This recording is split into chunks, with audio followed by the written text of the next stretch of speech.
실라곤이라고 하는 그 서사시가 있죠. 실라곤.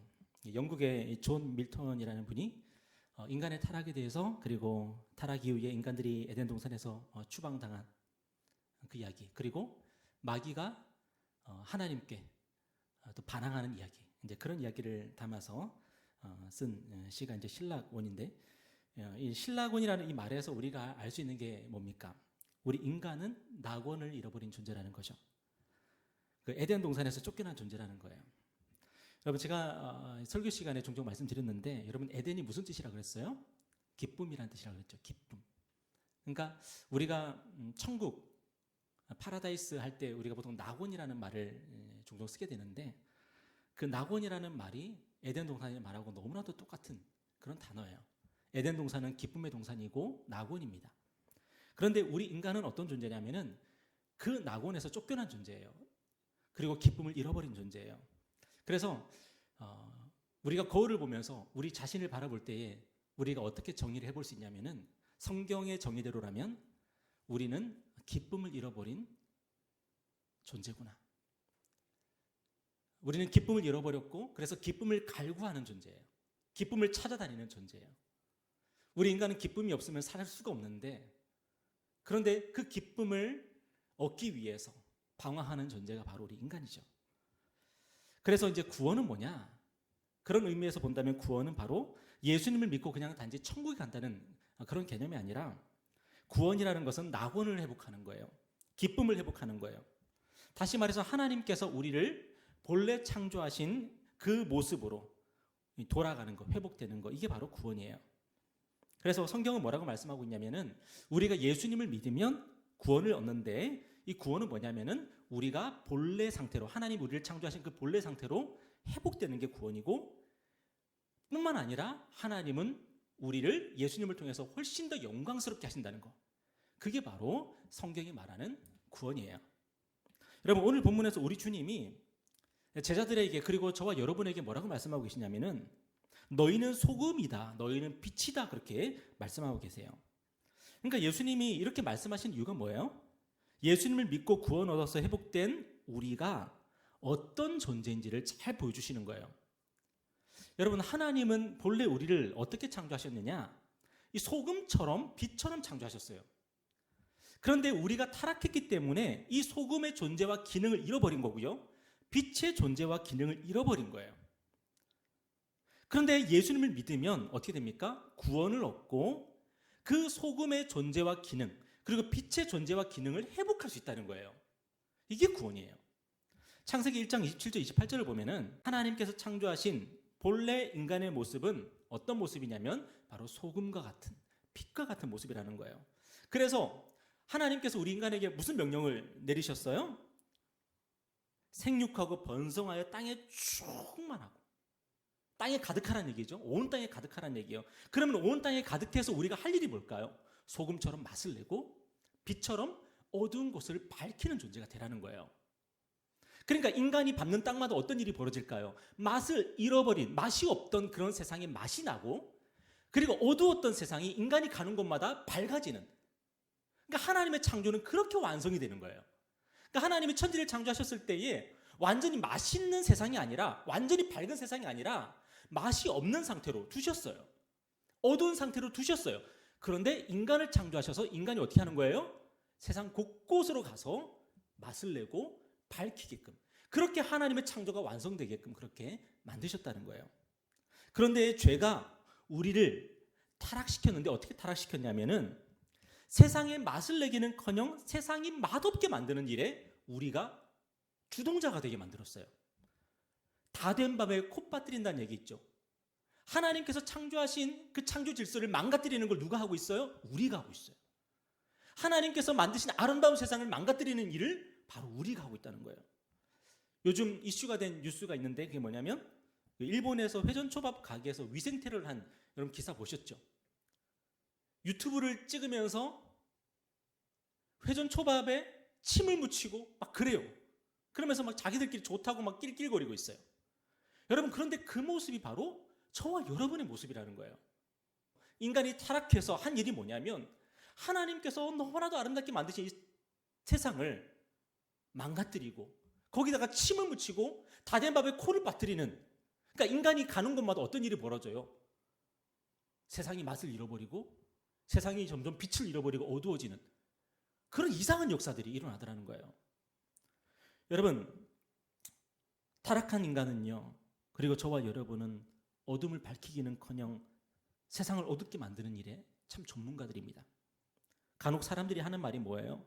세상에서 제일 무서운 것이 인간이라는 거죠. 여러분, 우리 한번 생각해 볼까요? 여러분이 딱 집에 들어가는 순간 그 집은 밝아집니까? 어두워집니까? 여러분이 사람들이 모임에 딱 가는 순간, 사람들이 모여 있는 곳에 딱 들어가는 순간 그 모임은 정말로 맛있는 모임이 됩니까? 아니면은 정말 밥맛 떨어지는 모임이 됩니까? 그런데 우리가 예수님을 믿으면 구원을 얻는데 우리가 어떤 모습이 되냐면 소금과 같이 되고 빛과 같이 되어서 이 세상에 짠맛을 내고 이 세상에 어둠을 밝히는 그런 일을 하게 된다는 거예요. 이게 뭡니까? 이게 바로 구원이에요, 구원. 여러분, 그렇다면 저와 여러분은 구원을 받아야 될까요? 구원을 받아야죠. 그리고 우리의 구원이 점점 완성되어 가야 되죠. 그러면 우리는 어떤 삶을 살게 될까요? 사람들이 맛을 찾을 때 우리를 찾게 되고 사람들이 빛을 찾을 때 우리를 찾게 되는 일들이 이제 벌어지게 되는 거죠. 그런데 오늘 본문에서 우리 주님이 경고하시는 것이 뭡니까? 예수님을 믿어서 소금의 존재로 회복이 되는데 아마 저와 여러분이 예수님을 믿는다면 우리는 이미 소금의 존재로 우리는 구원받았고 회복이 된 거예요. 그런데 문제가 뭐냐면 소금의 기능을 다 하지 못하는 맛이 없는 소금이 있다는 거예요. 소금은 소금인데 겉으로 보면 소금이에요. 그런데 맛을 보면 맛이 안 나는 그런 소금이 있다는 거예요. 오늘 13절 보세요. 한번 다 같이 읽겠습니다. 시작. 너희는 세상의 소금이니 소금이 마시는 그 맛을 잃으면 무엇으로 짜게 하리요? 후에는 아무 쓸데없어 다만 밖에 버려져 사람에게 밟힐 뿐이니라. 여러분, 소금이 어떻게 만들어집니까? 요즘은 염전에서 소금밭에서 소금물을 증발시켜서 소금을 만들죠. 그런데 예수님 당시에는 그런 기술이 별로 없어가지고 소금을 어떻게 만들었냐면 소금 늪지대에서 소금을 채취를 하는 거예요. 그러면은 물론 잘 될 때도 있겠지만 어떤 문제가 생기냐면은 그 소금 늪지대에서 소금을 채취하다 보니까 그곳에 있는 여러 가지 광물이라든가 아니면 불순물들이 이 소금에 섞이는 거예요. 그래서 어떤 소금은 유통이 되는데 어떤 소금이 유통이 되냐면 맛이 없는 소금이 유통이 되는 거예요. 여러분, 그런 소금은 짠맛을 낼 수가 있겠습니까? 짠맛을 낼 수가 없죠. 불순물이 섞여 있는 그런 불결한 소금은 짠맛을 낼 수가 없어요. 그래서 그런 소금은 어떻게 되었을까요? 여러분, 짠맛이 안 나는 소금은 여러분 어떻게 하시겠습니까? 아무 짝에도 쓸데가 없어서 길에 버려진다는 거예요. 에이, 뭐야! 이러면서 길에 버려지고 사람들에게 막 밟힌다는 거예요.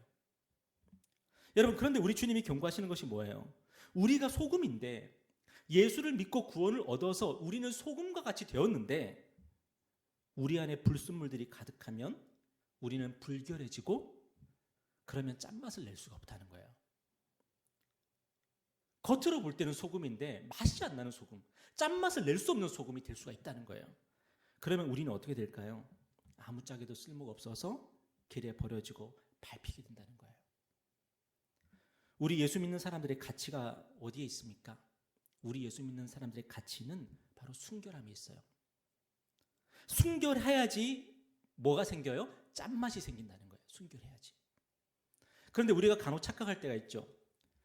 우리가 세상을 따라가고 세상의 온갖 것들을 우리가 가지고 있으면 세상이 좋아할 거라고 우리는 생각을 해요. 우리의 짠맛을 예수를 믿어서 구원을 얻어서 우리가 우리에게 회복된 그 짠맛을 포기하고 세상 사람들과 맛이 비슷해지면 그러면 세상 사람들이 우리를 좋아할 거라고 생각해요. 그런데 우리 주님은 분명히 말씀하십니다. 뭐라고 말씀하시냐면 너희가 불결함을 선택하고 너희 속에 온갖 불순물들을 가지고 있으면 그래서 정결함을 포기하고 순결함을 포기하게 되면 그래서 짠맛을 잃어버리게 되면 세상 쓸데없는 존재가 된다는 거예요. 오늘날 한국교회가 어려움을 당하는 게 바로 그런 부분 아닐까요? 겉으로는 소금인 척 합니다. 겉으로는 소금이에요. 교회고, 교인이고, 장로, 권사, 집사고, 목사고. 겉으로는 소금이에요. 그런데 그 소금이 지녀야 될 짠맛은 나지가 않는 거예요. 오늘 저와 여러분이 할 수 없는 게 있습니다. 불가능한 일이 있는데 그게 뭐냐면 우리 속에 세상 것들을 채우면서 동시에 짠맛을 유지할 수는 없다는 겁니다. 한 주간 말씀 묵상하지 않고 찬양으로 우리의 삶을, 귀와 마음을 채우지 않고 기도하지 않으면서 짠맛을 유지한다는 것이 가능한 일일까요? 여러분은 그게 가능하다고 생각하십니까? 그런 분이 계시다면 그런 분이 목회하셔야 돼요. 얼마나 탁월해요. 얼마나 능력 있어요. 그런데 저나 여러분이나 그런 사람은 아마 없지 않을까 싶습니다. 우리 속에 은혜로운 것들을 채우지 않으면 우리는 짠맛을 낼 수가 없습니다. 에베소서 5장 18절에 이렇게 말씀하고 있죠. 술 취하지 말라 이는 방탕한 것이니 오직 성령으로 충만함을 받으라. 여러분, 술 취하지 말라는 게 무슨 말이에요? 우리 속사람을 세상 것들로 채우지 말라는 거예요. 오직 성령으로 하나님께 주시는 은혜로운 것들로 채우라는 거예요. 우리가 매일매일 오늘의 양식을 묵상하는데 여러분 왜 하는 거죠?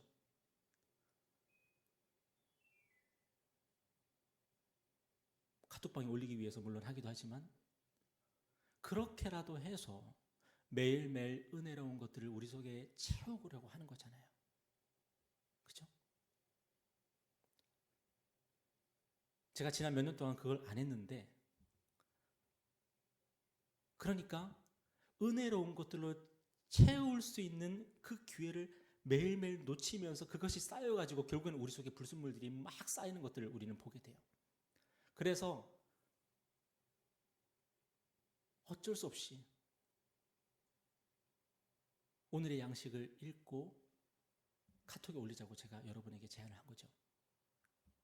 왜냐하면 우리 속에 온갖 불순한 것들, 불결한 것들, 그것으로 말미암아 우리가 짠맛을 잃어버리고 그러면 결국에는 이 세상에서 아무짝에도 쓸모없는 그런 존재가 되니까.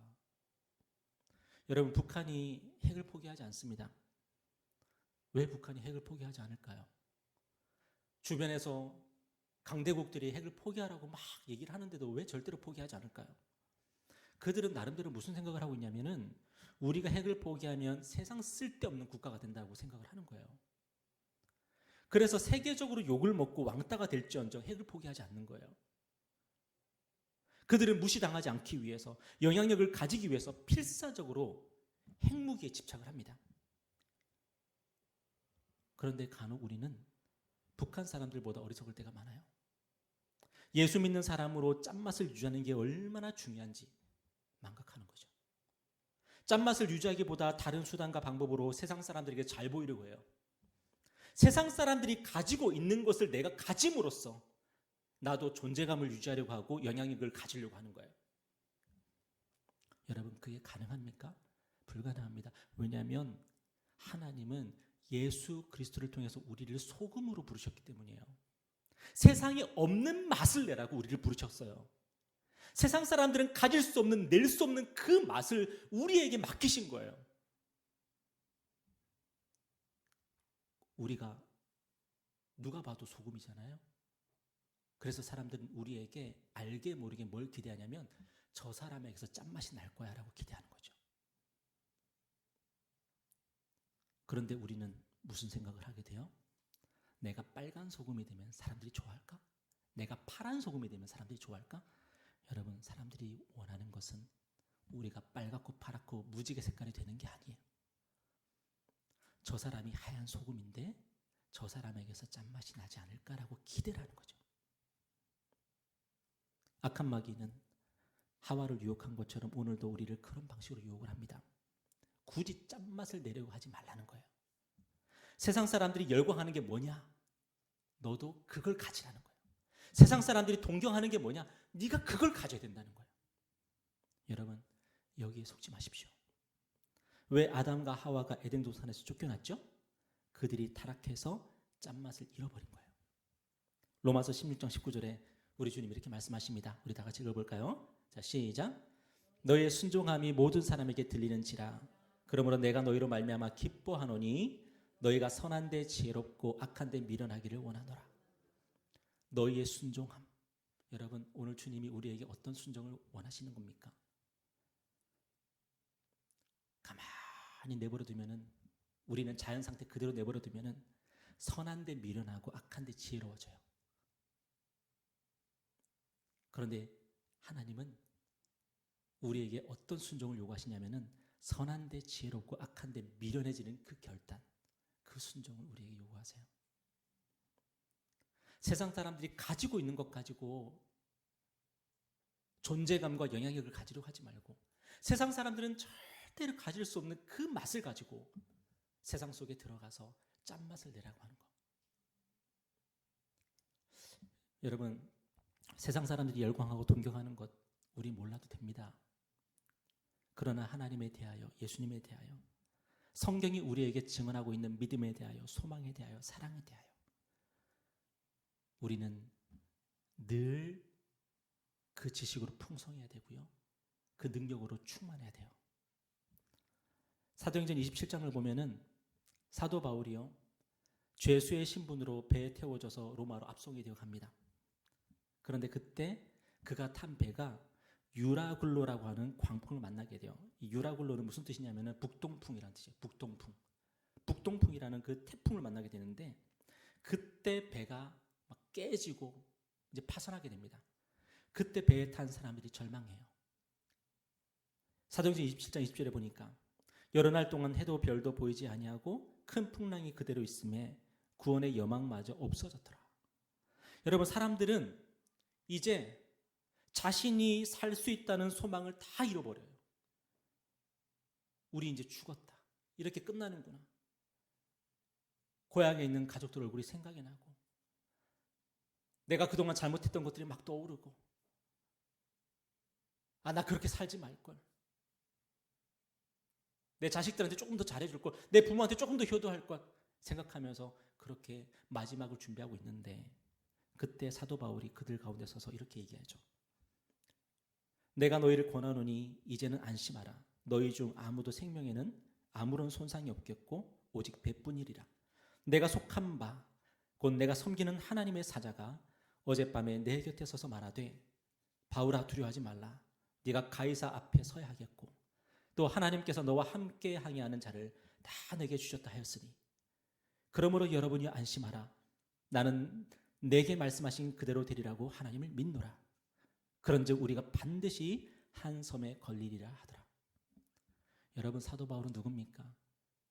죄수들을 운반하는 그 배의 일개 죄수일 뿐입니다.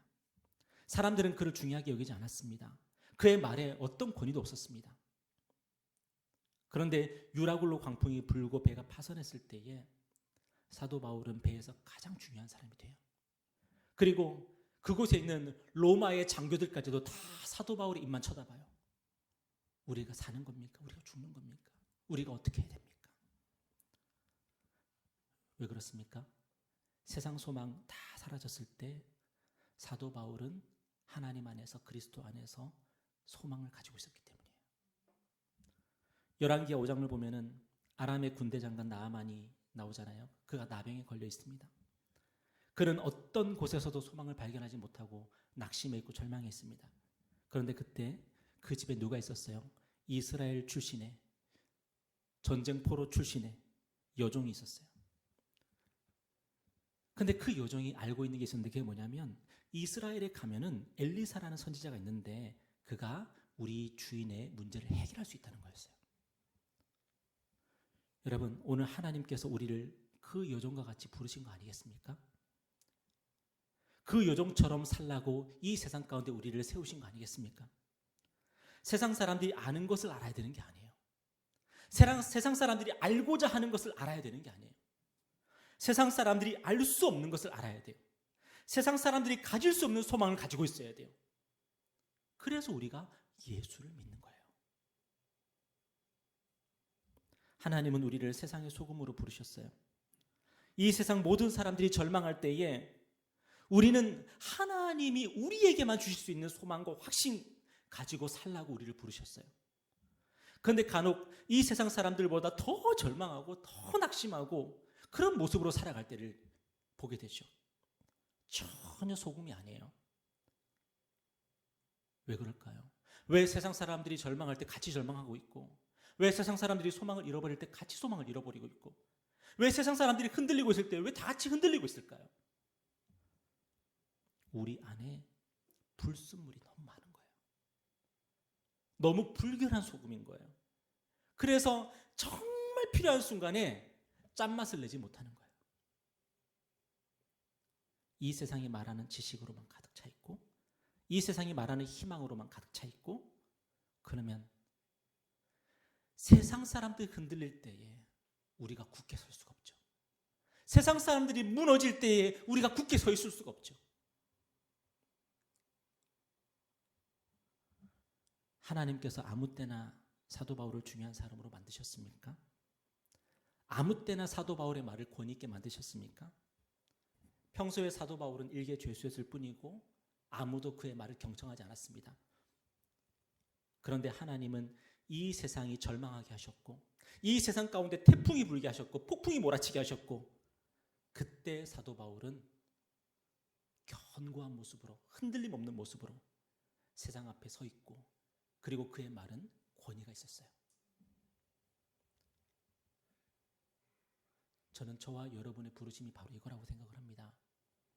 언젠가 이 세상은 맛을 잃어버리고 사람들은 살맛이 안 난다고 하고 사람들의 입에서는 죽겠다 죽겠다 그런 말만 나오는 그런 때가 옵니다. 여러분, 그럴 때 하나님께서 우리에게 어떤 역할을 맡기실까요? 그때 우리가 소금으로 세상의 짠맛을 내고 세상 사람들이 소망 다 잃어버렸을 때 우리가 소금이 되어서 우리에게 이런 소망이 있습니다 라고 증거하는 그 일에 저와 여러분을 부르신 거예요. 여러분, 안타깝지만 우리는 평상시에는 사람들에게 중요한 존재가 아닙니다. 사람들이 우리를 거들떠 보지도 않을 거예요. 그렇다고 해서 실망하지 마세요. 우리 믿음의 선배들이 다 그렇게 살았어요. 세상 사람들에게 조롱당하고 세상 사람들이 멸시받고 세상에게 박해당하면서 그렇게 살았어요.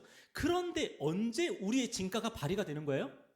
세상이 소망을 잃어버릴 때, 세상이 흔들릴 때, 그때 우리가 소금으로서 그리스도를 믿는 자로서의 진가가 그때 발휘되는 거예요.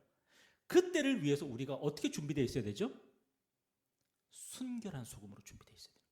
순결한 소금으로, 정결한 소금으로 준비되어 있어야 돼요. 그러면 하나님의 성령께서 우리 안에서 그 일들을 하게 하세요.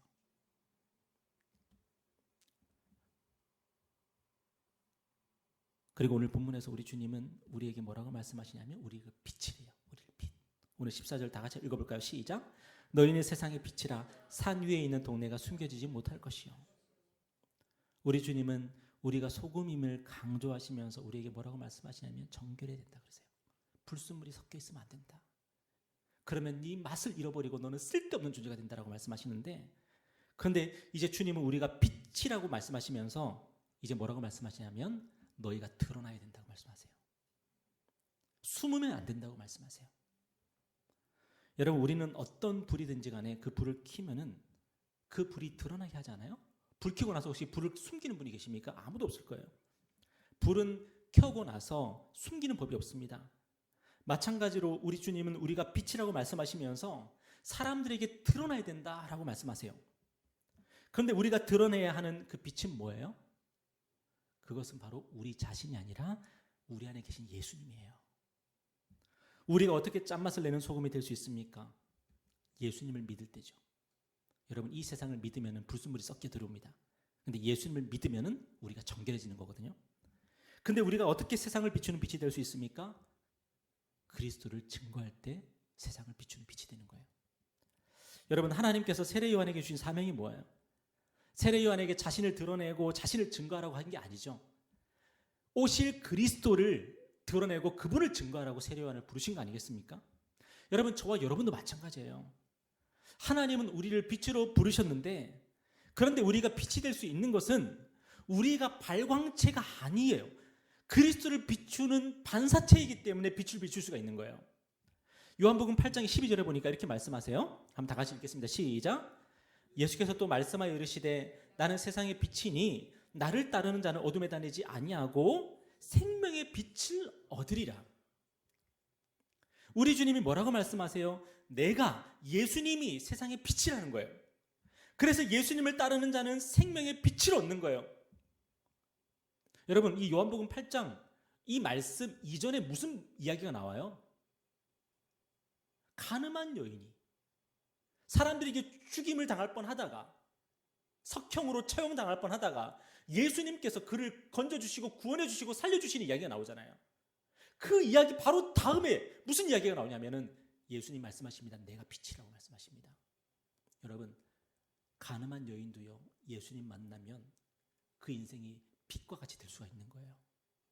나를 만나주신 예수님을 증거하면 그 인생이 빛처럼 되는 거예요. 우리가 그 이야기를 읽으면서 우리가 소망을 얻잖아요. 그 가늠한 여인의 이야기를 읽으면서 우리가 위로를 받잖아요. 근데 그 가늠한 여인이 잘해서가 아니라 그 여인이 만난 예수님 때문에 우리가 힘을 얻고 소망을 얻고 위로를 받는 거잖아요. 여러분, 그래서 우리가 해야 될 가장 중요한 일이 뭐냐면 이 세상에 빛으로 오신 예수님을 따라가는 거예요. 그때 우리가 빛을 얻고 그 빛을 반사하는 존재로 우리는 살아갈 수가 있죠. 여러분, 많은 사람들이 이제 신앙생활하면서 참 힘들어하는데 그 이유가 뭐냐? 자기가 발광체인 줄 알아. 그래서 내가 발광체라고 생각하면서 나에게 있는 빛을 자꾸만 내려고 하는 거예요. 한마디로 세상 속에서 빛나는 존재가 되려고 하는 거죠. 여러분, 이 땅에 많은 교회들이 지금도 그와 같은 실수를 하고 있지 않은가 생각해봐요. 교회는 빛으로 부름받은 존재이지만 교회가 그 자체가 발광체가 아니거든요. 교회는 반사체예요. 그렇다면 교회는 세상에 대하여 교만할 수 있을까요? 늘 겸손해야죠. 왜냐하면 세상이나 우리나 사실 예수님 없으면 똑같잖아요. 세상 친구들 보세요. 그 세상 친구들하고 여러분하고 다른가요? 거기서 거기잖아요. 근데 우리가 다른 게 있는데 그게 뭐냐면은 예수님에 대해서 조금이라도 안다는 거예요. 예수님에 대한 믿음을 조금이라도 가지고 있다는 거예요. 그것 때문에 우리 안에 그 작은 소망이 있는 거잖아요. 세상 친구들이요, 힘들고 어려울 때 넘어지는 거하고 우리하고 조금 달라요. 세상 친구들은 꽈당 하고 넘어지는데 우리는 넘어졌다가도 사뿐히 일어날 힘을 얻는데 그 힘이 어디서 오는 거예요? 내 안에 어떤 능력이 있기 때문이 아니라 내가 아는 하나님, 내가 믿는 예수님에 대한 그 작은 지식 때문에 우리가 다시 벌떡벌떡 일어나게 되는 거 아닙니까? 여러분, 예수님 없으면 모든 교회가, 모든 그리스도인이 아무것도 아니에요. 예수님 때문에 하나님께서 우리를 자녀로 대우해 주시는 거고, 예수님 때문에 하나님께서 예수님을 믿는 모든 자에게 성령을 부어주시는 거예요. 여러분, 그래서 저와 여러분이, 그리고 우리 교회가 자랑해야 될 것이 무엇입니까? 우리 교회가 좋은 교회라고 자랑할 것이 아니에요. 여러분, 예수님밖에는 자랑할 게 없습니다. 간혹 그 부흥사님들이 부흥회를 하시면은 그런 얘기를 하세요. 여러분, 목사님을 자랑해야 됩니다. 그래요. 여러분, 목사는 자랑할 게 아니에요. 물론 여러분이 저에 대해서 그렇게 해주시면 저는 좋지만, 그런데 분명한 건 뭐냐면 저나 여러분이나 빛이 아니에요. 교회 목사는 빛이 아닙니다. 오직 예수님만이 빛이십니다. 우리 모두는 실망스러운 존재이지만 예수님은 알면 알수록, 그분을 따르면 따를수록 우리에게 소망을 주십니다. 여러분, 오늘 저와 여러분이 낙심하고 절망하고 있다면 그 이유가 뭘까? 우리 자신에 대한 헛된 희망을 품고 있기 때문이에요. 우리 자신에 대한 헛된 희망을 품은 만큼 우리는 낙심하고 절망하게 되어 있습니다. 내가 그동안 신앙생활 몇 년 했는데 나는 왜 이 모양이지? 내가 목사 직분을 받고 내가 목회를 몇 년 했는데 왜 나는 하나도 뭐가 나아지는 게 없지? 여러분, 요즘 세상 사람들을 보면은 자기 자신을 높이기 위해서 얼마나 안간힘을 쓰고 있습니까? 나름대로 그게 마케팅이죠, 그죠? 내가 이렇게 잘났다고 선전하느라고 정신이 없는 것 같아요. 결국 무슨 일이 벌어질까요? 높아진 만큼 추락하게 될 거예요. 높아진 만큼 낮아지게 될 거예요. 그런데 여러분, 아무리 높이 올려도 결코 추락하지 않는 분이 계신데 우리 예수님이세요. 우리는 아무리 그분을 높이고 아무리 그분께 영광을 돌려도 늘 부족합니다. 왜냐? 원래 저 하늘 보좌가 우리 예수님 거예요. 그런데 그분이 이 땅 가운데 오신 거예요. 낮아지신 거예요. 우리는 그분을 높여야 되는데 어느 정도까지 높여야 되냐면 그분이 원래 계시던 하늘의 천상의 그 하늘 보좌까지 우리는 그분을 높여야 돼요. 그런데 우리는 그렇게 못해요. 왜냐하면 그분이 얼마나 영광스럽고 얼마나 위대하시고 얼마나 놀라우신 분인지 우리가 다 알지 못하니까요. 이사야서를 보면은 이사야가 하나님을 만나게 되는데 천사들이, 그룹들이, 스랍들이 하나님 앞에서 어떻게 하고 있어요? 그 날개가 세 쌍, 날개가 6개가 있는데 한쪽 날개로 자신의 얼굴을 가리고 한쪽 날개로 날고 한쪽 날개로 자신의 다리를, 그 더러운 다리를 가리면서 뭐라고 소리치죠? 거룩하다, 거룩하다, 거룩하다 만군의 여호와. 그 영광이 온 땅에 충만하시도다. 그렇게 막 하나님을 찬양해요. 여러분, 우리가 하나님을 안다면, 우리가 하나님을 만나면 우리도 그렇게 하지 않을 수가 없죠. 그런데 우리가 왜 매일매일 나를 찬양하고 있을까요? 왜 나를 높이고 있을까요? 하나님을 만나지 못하면 그렇게 돼요. 우리가 하나님을 묵상하지 않고 그리스도를 묵상하지 않으면 우리가 매일매일 하는 짓이 뭐냐면 나를 높이고 나를 꾸미고 나를 영광스럽게 하는 그 일을 하면서 맨날 살아요, 우리는. 그러니까 우리가 매일매일 겪는 일이 뭐죠? 높아진 만큼 추락하는 것을 매일매일 경험하는 거예요. 여러분, 아무리 높여보십시오. 아무리 나 자신을 높여보십시오. 우리는 추락하게 될 것입니다. 그 추락하는 동안 우리는 절망하고 낙심하게 될 것입니다. 그런데 하나님께서 우리에게 어떤 기쁨을 주셨냐면은 하늘 보좌에서 이 땅에 오신 그 예수님을 높이고 그분을 찬양하고 그분께 영광 돌릴 수 있는 기회를 우리에게 주신 거예요. 그 기쁨을 누리라고 우리를 초청해 주신 거예요. 여러분, 여러분을 높이면서 여러분은 기뻐하는 인생 살 것입니까? 아니면은 정말 높임을 받으셔야 될 그분을 높이면서 여러분은 기뻐하며 살 것입니까? 여러분은 어떻게 사실래요? 여러분 거울 보면서 이 정도면 괜찮지. 어제보다 오늘 더 젊어 보이네. 그것이 여러분의 기쁨이 되고 싶습니까? 아니면 여러분 말씀 속에서 예수님을 보면서 이렇게 아름다운 분이 계시구나. 이렇게 좋은 분이 계시구나. 이렇게 나를 사랑하는 분이 계시구나.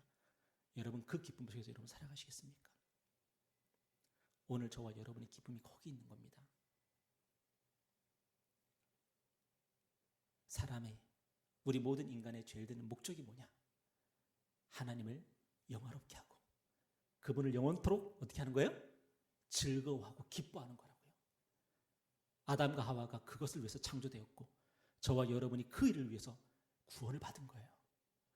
여러분, 우리의 기쁨은 하나님에게만 있고 예수님에게만 있습니다. 그분을 즐거워하는 것이 저와 여러분의 기쁨이에요. 우리가 해야 될 일은 우리가 본래 죄인인 것을, 타락하여 소망이 없는 존재인 것을 늘 기억하고 매일매일 그리고 지금 당장 나 때문에 내 옆에 있는 사람들이 얼마나 고통을 받고 있는지 기억하고, 그리고 여러분 우리가 또 한 가지 기억해야 될 게 있죠. 그게 뭐냐면 교회 밖에는요, 여러분 예수님 안 믿는 여러분의 친구들 중에는요, 여러분보다 훨씬 훌륭한 사람들이 많이 있어요. 여러분보다 훨씬 착하고 훌륭하고 정직하게 살아가는 사람들이 많이 있어요. 그분들 앞에서 미안한 마음 가져야 돼요. 왜? 우리가 먼저 예수 믿었잖아요. 그들보다 우리가 나은 게 없는데도 하나님이 우리를 먼저 찾아오셨잖아요. 미안해요? 안 미안해요? 미안하죠. 나같이 자격 없는 사람이 예수 믿고 구원받아서 하나님의 자녀 되어서 지금 이렇게 하나님을 높이고 있는 이 일을 하고 있으니 얼마나 미안해요. 제가 참 늘 은혜 받는 찬양 여러분 아시죠? 제가 부를 때마다 항상 이렇게 눈물이 나는 찬양인데 그게 뭐냐면 내 모습 어디가 아름다워 주님 나를 사랑하시나. 너무나 약하여 너무나 부족하여 너무나 눈물 많아 우리를 사랑하시는 거예요. 여러분 빛이신 예수님이 우리에게 말씀하십니다. 내게로 나오라. 내게로 나오라. 어둠 속에 있지 말고 내게로 나오라. 그리고 나를 따르라. 우리가 예수님을 믿을 때에 우리가 소금으로 살아갈 수 있는 거고요. 우리가 예수님께 나아가고 그분을 따를 때에 우리는 빛으로 살아갈 수가 있습니다. 여러분, 이 삶을 위해서 예수님이 우리를 위해서 죽어주셨고 우리를 위해서 다시 살아주셨고 우리가 그분 안에서 소망 가지고 지금 살고 있는 거예요. 하나님께서 우리를 구원하셔서 빛으로 소금으로 회복하여 주신 이 놀라운 은혜로운 삶을 여러분 누리면서 사시기를 축복합니다. 기도하겠습니다.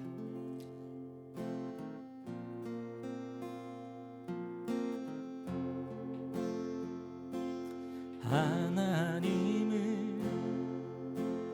너를 만드신 분, 너를 가장 많이 알고 계시며 하나님은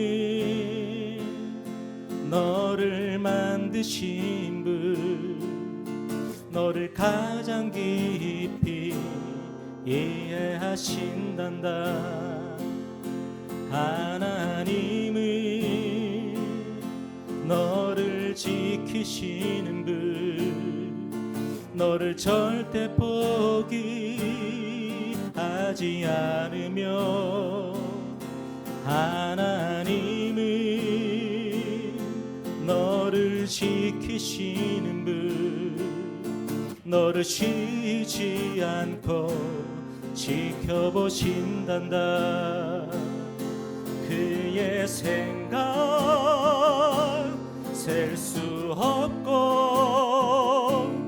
그의 자비 무궁하며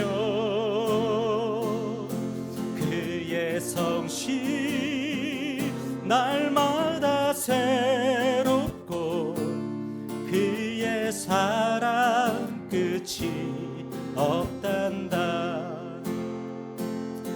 하나님은 너를 원하시는 분, 이 세상 그 무엇 그 누구보다 하나님은 너를 원하시는 분, 너와 같이 있고 싶어 하신단다. 하나님은 너를 인도하는 분, 광야에서도 폭풍 중에도 하나님은 너를 인도하는 분, 푸른 초장으로 인도하신단다. 그의 생각 셀 수 없고 그의 자비 무궁하며 그의 성실 날마다 새롭고 그의 사랑 끝이 없단다. 그의 생각 셀 수 없고 그의 자비 무궁하며 그의 성실 날마다 새롭고 그의 사랑 끝이 없단다.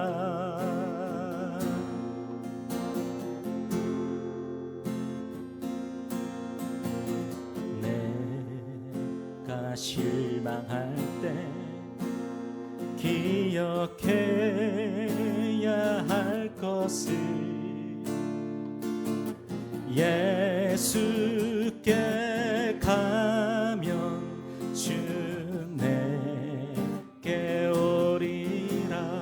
내가 실망할 때 내가 실망할 때 기억해야 할 것을